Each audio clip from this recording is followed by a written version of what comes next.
नमस्कार दोस्तों, स्वागत है आपका अपने चैनल मिस्टर एसबी क्लाइज पर। दोस्तों आइए आज के कच्चे कर्मचारी जुड़ी कुछ खबरों को जल्दी से जान लेते हैं कहां से क्या खबर आई है। तो सबसे पहले दोस्तों शुरुआत करते हैं आज कुरुक्षेत्र से। यहां पर नियमित किए जाने की मांग को लेकर जुटे हैं प्रदेश भर के अतिथि अध्यापक। जी हां दोस्तों, बता दें आप लोगों को, जो गेस्ट टीचर हैं हरियाणा के सरकारी स्कूलों में काम कर रहे हैं बड़ी संख्या में, तो दोस्तों इनकी एक मीटिंग हुई है कुरुक्षेत्र में रोड धर्मशाला में। तो इन्होंने यहाँ पर मांग की है कि इनको नियमित किया जाए, जो कि हरियाणा सरकार ने वादा किया था सत्ता में आने से पहले, भाजपा की हरियाणा सरकार ने। लेकिन अब इनको सरकार को उनका वादा याद दिलाने के लिए सड़कों पर उतरने को मजबूर होना पड़ रहा है। बताया गया है यहाँ पर 18 जून को विधायकों को सौंपेंगे ज्ञापन। तो इन्होंने यहाँ पर मीटिंग में डिसाइड किया है कि 18 जून को विधायकों को ज्ञापन सौंपे जाएंगे और उनको याद दिलाया जाएगा कि आपने सत्ता में आने से पहले अतिथि अध्यापकों को दोस्तों यहाँ पर बताया है कि एक वादा किया था, इनको सत्ता में आते ही पक्का कर दिया जाएगा, लेकिन अभी तक पक्का नहीं किया गया है। आगे बढ़ते हैं, यहाँ पर देख लीजिए। तो शाम से खबर है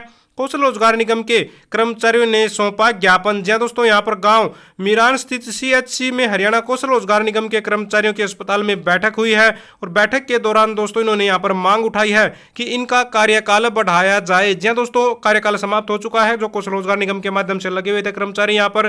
तो 31 मार्च यानी कि 31 मार्च 2024 तक इनका 1 साल का कार्यकाल बढ़ाया जाए, ऐसी इनकी यहाँ पर मांग है। आगे देख लीजिए, यहाँ पर मंडी अटेली से खबर है पब्लिक हेल्थ के कर्मचारियों ने मांगों को लेकर प्रदर्शन कर सौंपा है ज्ञापन। जी दोस्तों, कार्यकारी अभियंता ने कर्मचारियों की जायज मांगों को पूरा करने का दिया है आश्वासन। तो यहाँ पर कर्मचारियों का एक प्रतिनिधि मंडल दोस्तों कार्यकारी अभियंता से मिला और अपनी मांगे उठाई हैं। मांगों में अगर बात करें तो यहाँ पर प्रमुखता से सबसे पहले इनकी मांग थी कि कौशल रोजगार निगम में आने से पहले जो कर्मचारियों की जो सैलरी थी उसका जो पीएफ और ईएसआई वो है दिलवाया जाए। ठीक है, जो पेंडिंग रहता है कौशल रोजगार निगम में कार्यरत कर्मचारियों के लिए तेल, साबुन, पानी, पहचान पत्र जैसी जो चीजें हैं उनको लागू किया जाए। तो बहुत सारे कर्मचारी हैं जिनकी मांगे, हो सकता है अभी तक पहचान पत्र यहाँ पर लागू न हुआ हो, हालांकि पहचान पत्र अपना लागू किया जा चुका है कौशल रोजगार निगम की तरफ से, वो मिल जाता है आसानी से, कोई बड़ी बात नहीं है। नारायणगढ़ से देख लेते हैं अगली खबर। यहाँ पर डोर टू डोर कूड़ा उठाने की एग्रीमेंट की कॉपी न मिलने से भड़के हैं कर्मचारी। जी हाँ दोस्तों, यहाँ पर कर्मचारियों ने मांग उठाई थी कि इनको दोस्तों एक कॉपी उपलब्ध करवाई जाए उस एग्रीमेंट की जो एक तरह से विभाग के और ठेकेदार के बीच में हुआ है कर्मचारियों को लेकर। भाई कर्मचारियों को क्या क्या सुविधाएं देगा ठेकेदार, कब सैलरी जारी की जाएगी, उसमें जो भी कंडीशन होती हैं वो सारी की सारी, लेकिन अधिकारी हैं कि वो कॉपी देने के लिए यहाँ पर तैयार नहीं है और जो इनकी मांगे हैं कर्मचारियों की उसको मानने के लिए भी तैयार नहीं है। तो यहाँ पर कर्मचारियों ने 7 तारीख को दोस्तों एक तरह से सैलरी जारी करने की मांग की थी, जो कि एक जायज मांग है, लेकिन उस पर खरा नहीं उतर रहा है ठेकेदार और अधिकारी कोई कार्रवाई नहीं कर रहे हैं। तो कर्मचारी ने यहाँ पर मांग की थी कि उस एग्रीमेंट की एक कॉपी दे दी जाए जिस नियम शर्तों के तहत ये जो है एग्रीमेंट है समझौता हुआ है भी ठेकेदार के साथ। अब देखिए, अगर ठेकेदार उन नियम शर्तों का पालन नहीं कर रहा है, सीधी सी बात है, क्योंकि इस तरह की कहीं पर भी लिखित में नहीं होता है कि भाई ठेकेदार 2 महीने में सैलरी देगा, 3 महीने में दे सकता, कभी भी दे सकता है। ठीक है, तो उसमें बाकायदा लिखा होता है कि भाई ठेकेदार है वो किस तारीख तक सैलरी जारी करेगा कर्मचारियों को, लेकिन ठेकेदार उन बातों पर खरा नहीं उतरता है और यहाँ पर अधिकारी अगर साथ नहीं दे रहे हैं तो उसके बाद अगर उसकी कॉपी सामने आ जाती है एग्रीमेंट की तो अधिकारियों पर भी दबाव बनेगा कि वो ठेकेदार के खिलाफ एक्शन ले। इसलिए शायद अधिकारी यहाँ पर दोस्तों एक्शन नहीं ले रहे हैं, कॉपी उपलब्ध नहीं करवा रहे हैं जो एग्रीमेंट है जो ठेकेदार के साथ ठेका दिया हुआ है इस विभाग ने। तो कर्मचारी यहाँ पर नाराज हैं और भड़के हुए हैं कि इनको जल्द से जल्द इनकी मांगे मान ली जाएं, वरना ये आगे बढ़ेंगे, आंदोलन करने के लिए मजबूर होंगे। हिसार से देख लेते हैं, बिजली कर्मचारी ने मांगों को लेकर दिया है धरना। तो यहाँ पर बिजली कर्मचारियों की मांगों व समस्याओं के समाधान के प्रति निगम प्रशासन गंभीर नहीं है। जी हाँ दोस्तों, निगम प्रशासन गंभीर नहीं है, ऐसा आरोप यहाँ पर लगाया गया है। बताया गया है all Haryana power corporation worker union की दोस्तों यहाँ पर 30 सूत्रीय मांगों को लेकर मीटिंग हुई है और इन्होंने आरोप लगाया है कि कर्मचारी इनकी जो है मांगे हैं जितनी भी उन पर ध्यान नहीं दे रहे हैं अधिकारी, जिससे ये मजबूर हो रहे हैं आंदोलन करने को। आगे बढ़ते हैं, यहाँ पर हांसी बरवाला भास्कर से खबर है विधायक, चेयरमैन व सांसद की सीएम से मीटिंग में समाधान निकलने की उम्मीद। जी हाँ दोस्तों, खेदड़ जो थर्मल पावर प्लांट है उसके जो अनुबंधित कर्मचारी हैं वो 45 दिन हो गए इनको धरने पर बैठे हुए। कर्मचारियों को अब उम्मीद बंधी है कि जो विधायक हैं, जो सांसद हैं, ठीक है, जो चेयरमैन हैं, वो मुख्यमंत्री के साथ जो मीटिंग कर रहे हैं, हो सकता है आने वाले समय में इनकी समस्या का समाधान वहां पर निकल जाए। यमुनानगर से भी कुछ इसी तरह की खबर है, यहाँ पर भी उम्मीद लगाए बैठे हैं अनुबंधित विद्युत कर्मचारी के जल्द ही जल्द इनकी समस्याओं का समाधान किया जाए। थर्मल पावर प्लांट कर्मचारियों के मामले में जल्द होना चाहिए समाधान,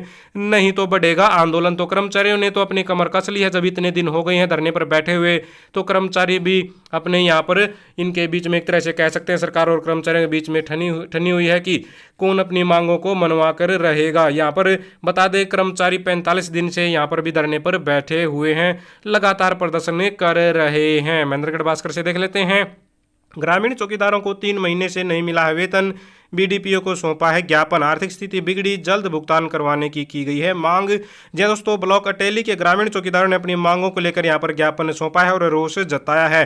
कर्मचारियों ने यहाँ पर जो ग्रामीण चौकीदार इन्होंने आरोप लगाया है कि इसको 3 महीने से वेतन नहीं मिला है, इन्हें कोई ना कोई बहाना बनाकर अधिकारी टरका देते हैं और इनकी नहीं सुनवाई होती है। जबकि और दूसरी जगह पर सभी कर्मचारियों को सैलरी है, जो मानदेय है, इनका वेतन है वो 7,000 रुपये के हिसाब से मिल चुका है, लेकिन इनको नहीं मिला है 3 महीने से। तो यहाँ पर ये विरोध प्रदर्शन कर रहे हैं और मांग उठा रहे हैं कि इनको सैलरी जारी की जाए, मानदेय जारी किया जाए। रोहतक भास्कर से देख लीजिए, हरियाणा कौशल रोजगार निगम में शामिल करने की मांग। जी दोस्तों, बता दें आप लोगों को, एमडी यूनिवर्सिटी के जो 76 संघ हैं उनके नेताओं ने यहाँ पर सफाई कर्मचारी, बिजली कर्मचारी, प्लम्बर व अन्य कच्चे कर्मचारियों को हरियाणा कौशल रोजगार निगम में शामिल करने की मांग को लेकर यहाँ पर जो सफाई कर्मचारी आयोग है उसके चेयरमैन कृष्ण कुमार को ज्ञापन सौंपा है और उन्होंने यहाँ पर मांग उठाई है कि सभी कर्मचारियों को ठेका प्रथा से मुक्त किया जाए और कौशल रोजगार निगम में इनका रजिस्ट्रेशन करवाया जाए ताकि इनका शोषण बंद हो सके।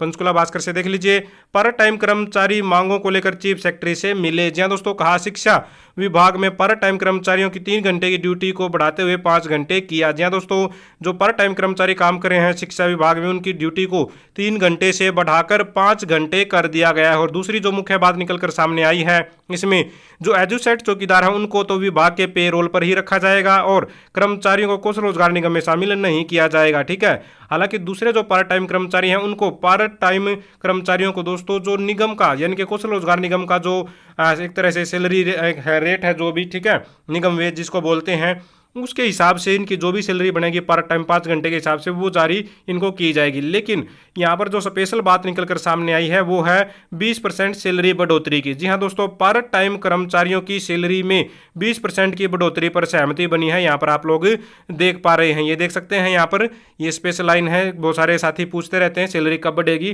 तो यहाँ पर पार्ट टाइम कर्मचारियों की सैलरी के बारे में बताया गया है। पार्ट टाइम कर्मचारियों की सैलरी 20% बढ़ोतरी पर भी इनकी सहमति बनी है। जो भी कर्मचारी वहां पर पहुंचे हुए थे, चीफ सेक्रेटरी साहब से इनकी जो मीटिंग हुई है। और आखिर में देख लेते हैं लास्ट खबर, यहाँ पर 1 लाख कच्चे कर्मचारियों का अनुबंध 1 साल तक बढ़ा दिया गया है। जी हाँ दोस्तों, खबर निकलकर सामने आ रही है, यहाँ पर जो भी कौशल रोजगार निगम के माध्यम से लगे हुए हैं कर्मचारी, लगभग 1 लाख कर्मचारियों के बारे में यहाँ पर बात हो रही है। उनके कार्यकाल को यहाँ पर 1 अप्रैल 2023 से 31 मार्च 2024 तक बढ़ाने के प्रस्ताव को वित्त विभाग ने मंजूरी दे दी है।